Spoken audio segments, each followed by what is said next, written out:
You're watching a Channel 98 NBISD TV production.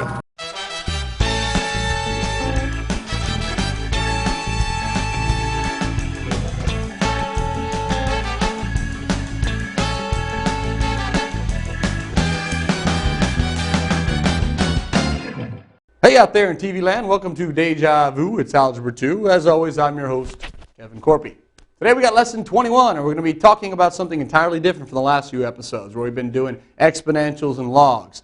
Today we're talking about rational functions, rational expressions, and we're going to be looking at some real basic operations with those rational expressions. So, download the worksheets that I prepared for you from the district website, grab a sharp, pointy pencil, be careful with it, and do some math with me today. All right, there it is, lesson 21, rational expressions, operations, and equations.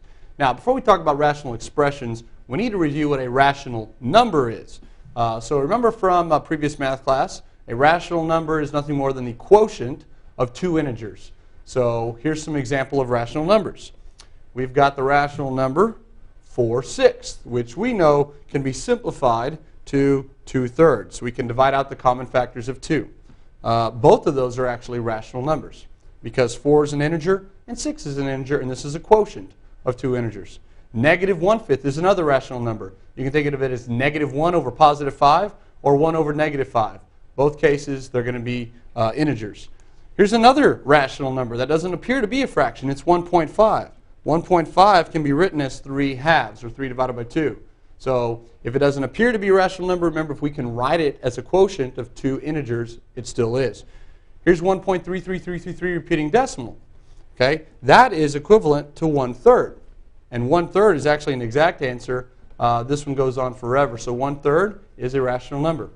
What about the number 7? Well, 7 is an integer by itself. But because we can divide any number by 1 and obtain the original number, we can write it as a quotient of two integers because 1 is an integer. So those are rational numbers. Now, rational, notice the key word in rational, R-A-T-I-O. The key word is ratio. And ratio implies division. So we have something divided by something else. Now, we're going to extend that today to a rational expression, which is going to be a quotient, just like a rational number. But now we're going to be looking at the quotient of two polynomials, not necessarily just two integers. And so remember, a polynomial from a previous episode is anything that can be written in the form ax to the n, where n is going to be some positive integer, or it could be 0. But we can't have fractional exponents on a polynomial. We can't have negative exponents on a polynomial. They have to be positive integers or 0. So let's look at some examples. This is a ratio. We could see a quotient, and it's x plus 3, a first-degree polynomial, a line, divided by an x squared, which is a quadratic polynomial, a parabola. So this would be a rational expression. Here's another rational expression. We have 4x to the 5th, that's a 5th degree polynomial, over 6x to the 7th, that's a 7th degree polynomial, and we're taking the ratio of them. So another rational expression. 4/3 times x is also a rational expression. With a little bit of rewriting, we can write it as 4 times x over 3, or 4/3 times x divided by 1. Okay? But because we can write it as a ratio, now 4x is a linear polynomial. 3 is actually a polynomial. It's a constant. It's a degree 0 polynomial. X to the 5th minus x. Well, that right there is just a 5th degree polynomial. But just like up here when I had the number 7, I can put it over 1. I can divide that expression by 1, and now I have a quotient of two polynomials, where 1 again is a 0 degree polynomial, a constant. What about a number? Is an integer a rational expression? Sure is. I can put it over 1, and now I have the ratio of two polynomials, two 0 degree polynomials, or two constants. So every rational number is also a rational expression. But we've broadened the field now to include polynomials that actually have variables in them. Now, we've seen what rational expressions are. Let's look at some things that are not rational expressions. Let's look at this guy here. We have the square root of x over 3x plus 1. Well, there's a ratio for sure. We're dividing a variable by a variable, but we have 3x plus 1, which is a polynomial in the denominator. But in the numerator, I have the square root of x, which is x to the 1/2. That is not a polynomial. Polynomials have to have nice positive integer exponents or 0 in the case of a constant. Okay, so that would be x to the 1/2. That's a fraction. Wouldn't work. Here's another one. I have 4x cubed plus 3x squared. That's good. That's a cubic polynomial. Divided by 2 to the x minus 2x. This is not a polynomial. Upon close inspection, you can see that 2 to the x is an exponential term. And an exponential term is not a polynomial. So although it is a ratio, we're not going to call it a rational expression. Okay? It has to be a polynomial divided by a polynomial. Here's another non-rational expression. It is a ratio, but it's a natural log of x over x. And natural log is not a polynomial. Okay? So you're looking for polynomials over polynomials for rational expressions. Okay, so just like we had rational numbers and we were able to simplify them by dividing out common factors and do operations with them, the same goes with rational expressions. We can simplify rational expressions and we can perform operations with them. Now, the most common thing that we're going to do to simplify a rational expression is dividing out common factors.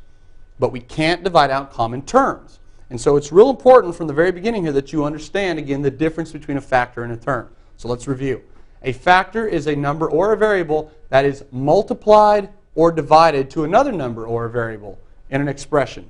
So factors are multiplied or divided. That's the key operation. A term, on the other hand, is an expression. It can be a collection of variables and numbers that are all multiplied together, but terms are separated by addition and subtraction signs, not multiplication or division signs. So factors are multiplied or divided. Terms are added or subtracted. Know the difference. We can only divide out common factors. All right. Let's look at an example of something that students might try to do that is an illicit mathematical maneuver. For example, if I start with 66 divided by 63, okay, I can rewrite 66 as 60 plus 6 right there. Would you agree that's 66? Okay, good. 63 is 60 plus 3. That's still 63.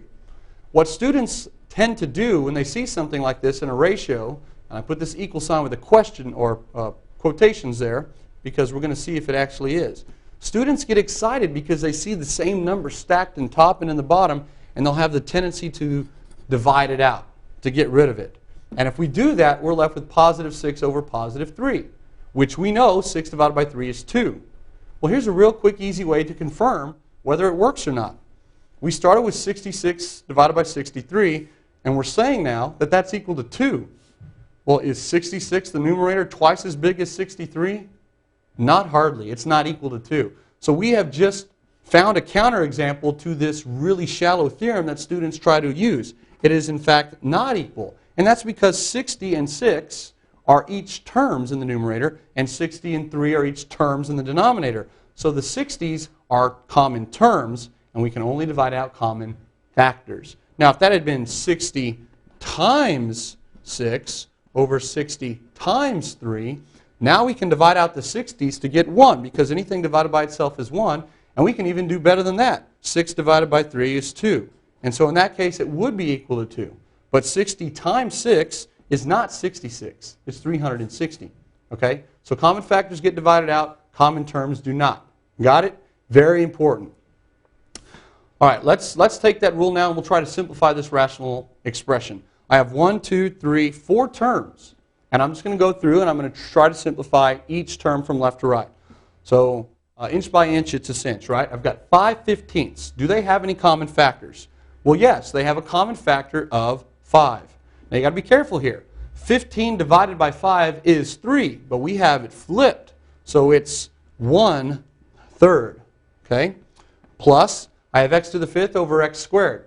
Well, there's 2 common x's that are multiplied together. Remember, that's what the exponent means. It means x times x in the denominator, and 5 of them multiplied together in the numerator. So 2 of them will divide out, and that leaves x to the 3rd, 3 in the numerator.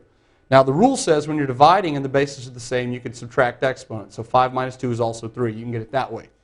Let's move on to the next term. We have 6x over 4x cubed. We have 6/4, and notice that these are all multiplied. 6 times x divided by 4 times x cubed. 6/4 simplifies then to 3/2. And then x over x cubed, one of them divide out in the top and the bottom, and since there's 3 in the bottom, that leaves 2 in the bottom. And then over here, I have 2 plus x over 7 plus x. Do the x's divide out? Not so fast. That's plus x in the top, plus x in the bottom. Not times x, times x. Those are common terms, not common factors. So actually, this last term, We cannot do anything with it. We just rewrite it. And that would be a simplified version. Okay? Let's look at this one here. X squared over x squared. So it's going to be a rational expression. And how are we going to simplify this? We already know we can't divide out the x squareds. We can't divide out the x's because those are terms. We can only divide out common factors. So the first thing you might want to do when simplifying rational expressions is to try to factor completely the numerator and the denominator. And factoring quadratics is something that we've practiced already. If you need more practice, consult your textbook. Lots of problems in there. Let's see if we can do it. It's an x squared, so I've got an x and an x. I'm looking for factors of negative 12 that add up to 1. I'm guessing it's positive 4 and minus 3. And in the bottom, I have another quadratic. There's x and x, factors of 8 that add up to 6. That's going to be 4 and 2, and they're both positive. So factoring is a real important skill. Now I have two binomials in the numerator, but they are multiplied together, and the same in the denominator. Notice I have a common x plus 4 factor.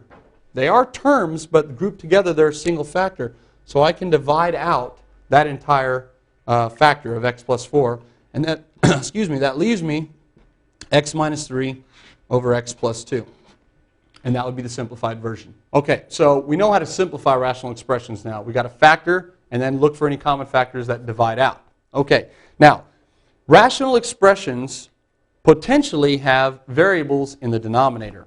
And so when we're dealing with rational expressions, there might be certain values of x that when we plug them into the denominator will generate a value of 0 downstairs. And zeros in the denominator in mathematics are forbidden. They're taboo. It doesn't work. And so what we need to be careful about then is when dealing with rational expressions, we need to find those values of x, or whatever the variable is, that will not work in the problem. We're essentially finding the domain of the expression. Okay? Now, let's look at this example right here. I want to find which values work, and then I want to simplify it. I have 2x over x squared. I have an x squared in the denominator. So what value of x, when you plug it in for x and square it, will give you a 0? Well, you can come off to the side if you need to and just set the denominator equal to 0 and solve for x. We do that by taking the square root of both sides, and the square root of 0 is just one number. It's 0. That is the only value that makes the denominator 0. So guess what? That's the only value of x that we cannot use when we're plugging into this equation. Now that's really, really important because when we simplify a rational expression, we may actually lose one of those factors from the denominator that caused a 0. But we still are not allowed to use it because that wasn't what the original problem dictated. Okay? So it's important to analyze the domain essentially in the very beginning. Let's simplify now. I have 2x over x squared. That's really 2 times x divided by x times x. One of the x's divides out. So I end up with 2 over x, which is right there. And then it's common to put a comma and go ahead and replace or express clearly which values of x will not be allowed. In this case, it's 0. So I'm going to say x cannot equal 0. Okay, and that's almost like a little warning to anybody that should happen across this expression and try to plug in a 0. It's like, hey, use it, but don't use 0, or use it at your own peril. Okay, let's try this one here. I'm going to go ahead and try and simplify first because that's going to allow me to factor. And when I factor, I can go ahead and analyze the domain of the denominator a little bit easier, or the roots of the denominator. So the top is x squared minus 3x minus 10. That's a polynomial. That factors into x plus 2, x minus 5. And the denominator is a 2x squared. Now when we're factoring something where the leading coefficient is not a 1, it's a little bit more difficult. But in this case, 2 is prime, so it has to be 2x and x. And it's going to be a 2x plus 1 and an x plus 2. So I have a product of 2 and a sum of 5. Well, now that it's factored, we can more easily analyze the roots of the zeros of the denominator. What are the two values that make the denominator 0? Well, in this case, we know that x cannot equal negative 1/2, because when you plug that in here, you get a 0. And you could set that off to the side and set it equal to 0 and solve. And right here, we know that x cannot equal negative 2, because if you try to plug it in, you get a 0 in the denominator. So we analyze those values that will work prior to simplifying the expression. Now let's look to see if we have any common factors. I have an x plus 2 times something over something times x plus 2. Did you hear the word times? That means they're factors, and they are common, so those guys are gone. Now here's where it's important to have analyzed the domain prior to simplifying. We end up with this simplified expression, x minus 5 over 2x plus 1. And anybody that's walking up to the problem could probably still see that they can't use a negative 1/2 because that's still in the denominator. But what if someone walked up to this and they try to plug in a negative 2? A negative 2 will actually work in this simplified expression, but it won't work in the original expression. So that's why it's important to state which values will work. So I'm going to go ahead and say x cannot equal negative 1/2 or negative 2. So I can put comma 2. All right? Last one here. I've got x minus 2 over 2 minus x. Those look almost the same, but they're not. That's a positive x, that's a negative x. That's a negative 2, that's a positive 2. So they don't essentially divide out. But here's what we can do. We can factor out a negative from the denominator. Or we can multiply by negative 1 over negative 1. That's another clever trick. And if I do that, I'm going to factor out a negative, so I get the opposite of, that'll be negative 2 plus x. Okay, and you can quickly distribute that back in and see that you get the same thing. And now, negative 2 plus x, by the commutative property of addition, that becomes the opposite of x minus 2 over x minus 2, right there. And the negative's still out front. Well, notice now, before I divide it out, I have an x minus 2 in the denominator. So I know that x cannot equal 2. Can't work. Now, when I divide those out, what am I left with? There's nothing left. So that's why it's important to think about these things dividing out, not essentially canceling.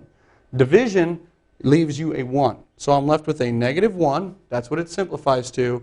But we still have the restrictions that x cannot equal 2. The y values are always going to be negative 1, except x cannot equal 2. All right, let's take a real quick break, but don't go anywhere. Watch these public service announcements and think about this question. What do you call an oyster that won't share? The answer when you get back.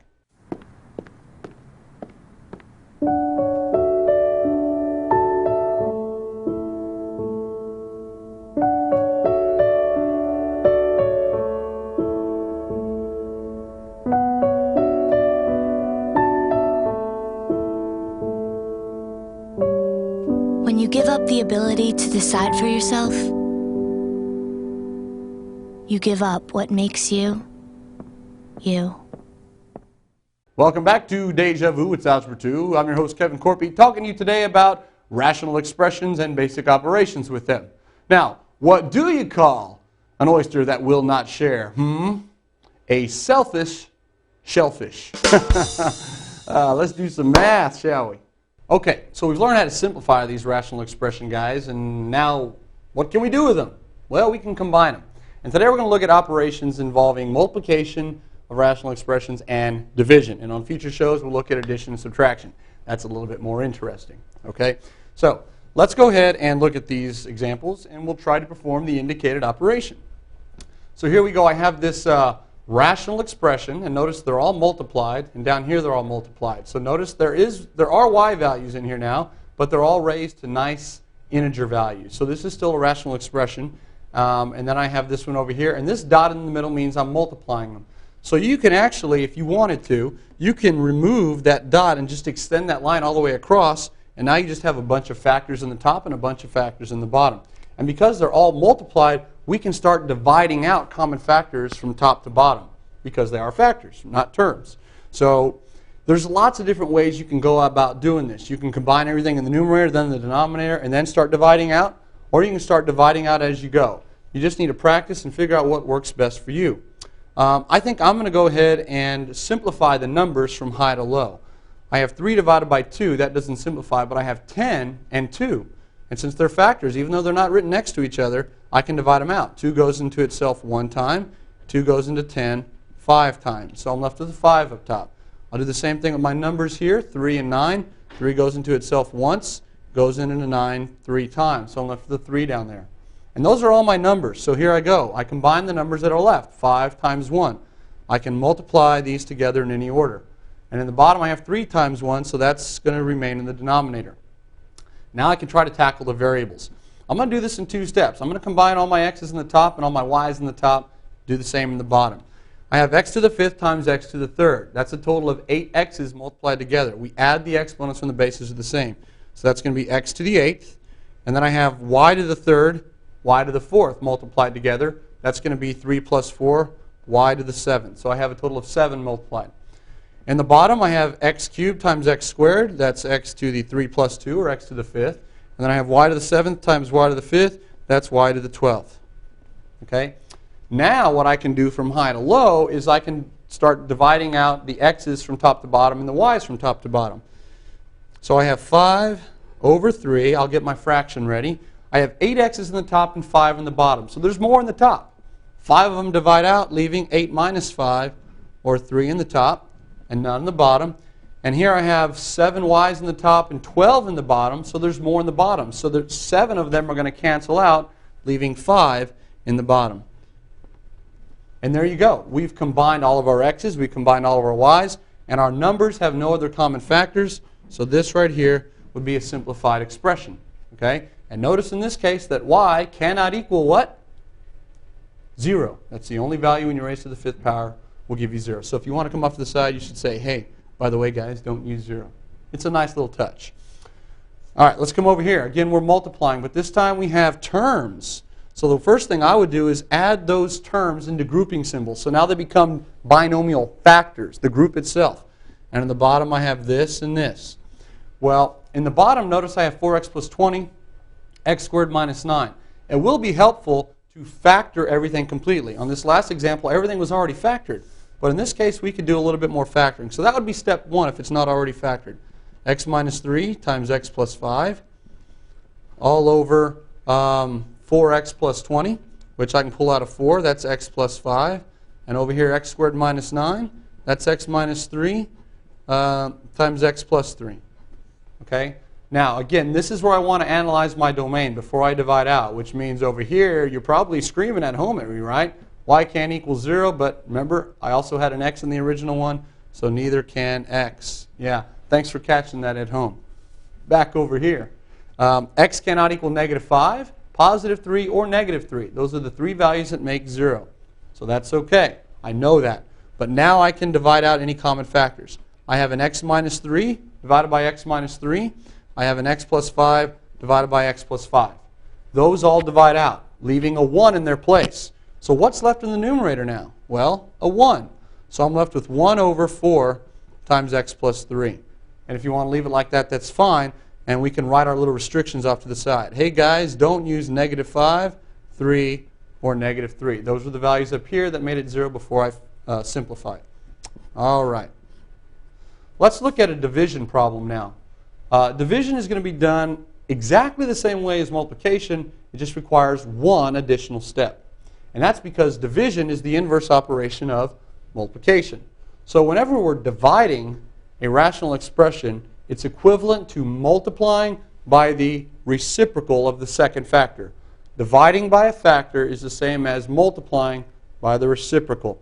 Repeat that to yourself. Dividing by a factor is the same as multiplying by the reciprocal. So here we go. I have this rational expression divided by this rational expression. Let's make it into a multiplication problem. The first one will always stay the same. So I'm just going to rewrite it. And I'm going to change the division to multiplication. And here's the important part. I have to write the reciprocal of the second expression, which means I flip it. Okay, I don't like using that word, but you understand what I mean when I say that. All over 15.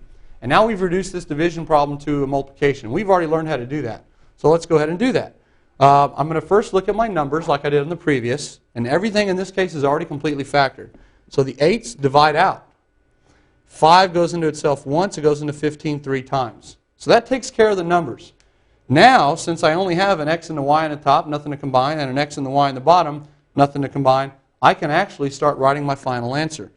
In the top, I'm left with a 1. And at the bottom, I have a 3. So it's customary to write our numbers first.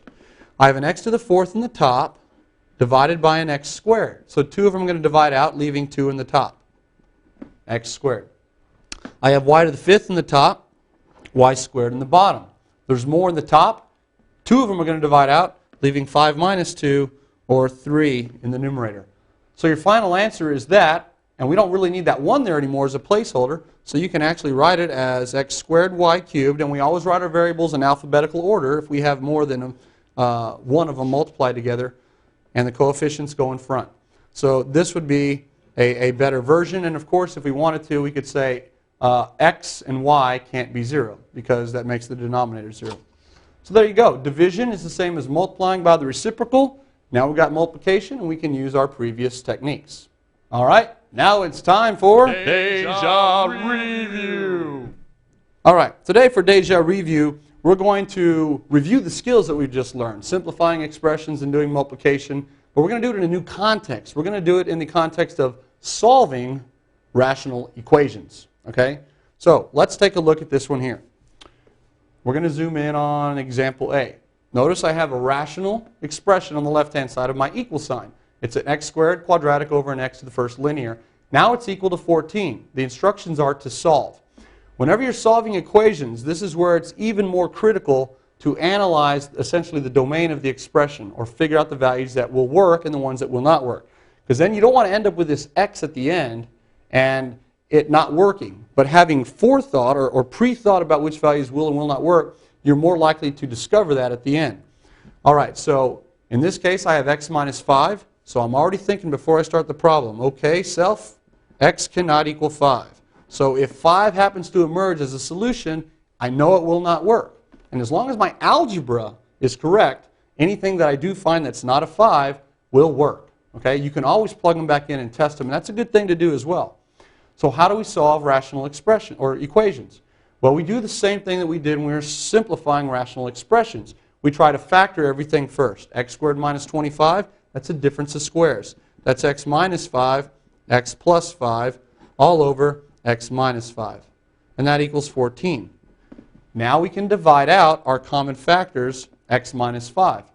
And that reduces it now to a little linear equation, which is x plus 5 equals 14. How do we solve that? Well, that's real easy. We just subtract 5 from both sides, and we get x equals 14 minus 5, and that's also known as 9. Okay? Now, will 9 work?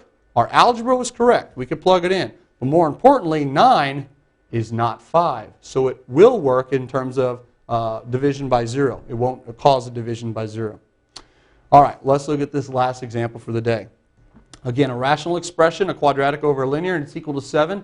We want to solve this. The first step is to factor everything, and we have a quadratic in the numerator that will factor. And you're lucky if they factor, because they won't always factor. And we'll look at equations later on what to do when they don't factor. So I need to find factors of negative 10 that add up to positive 3, and that's going to be a positive 5 and a negative 2. Now that everything's factored, look at the only value that will make the denominator 0. When I plug in a 2 for x, I get 2 minus 2, that's 0.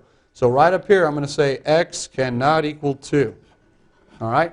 So any value that I solve, again, assuming my algebra is correct, that is not a 2 will work.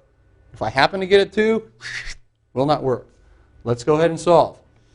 I know the x minus 2's now divide out, and that leaves me x plus 5 equals 7. So again, hey, I'm in happy linear algebra land. All I have to do is subtract 5, and I get 7 minus 5, and that's easy. 7 minus 5 is 2. So I box up my answer, I found 2, I'm about to walk off, and then I'm remembering, hey, wait a minute, there was only that one taboo value that I wasn't allowed to use. What was it? 2. If you try plugging a 2 back in up here, put your safety goggles on, step back, you're going to get 0 over 0. And the 0 in the denominator is the one that's problematic. It's not allowed. And so this right here is a value that will not work. So in this case, we say that there's no solution. The one that we found from simplifying appeared, but it was one that we knew in the beginning we weren't allowed to use. Okay? And so that's the caution that you need to use when you're simplifying expressions. Analyze the values that will work prior to simplifying. All right. Unfortunately, that's it. That's all today's show. We're out of time. Time flies when you're doing math, right? Yeah. I hope you enjoy me for next week's episode. It's going to be lesson 22, and we're going to be talking about rational expressions and rational functions once again. Okay? So until that time, I'm Kevin Corpy reminding you to do your homework.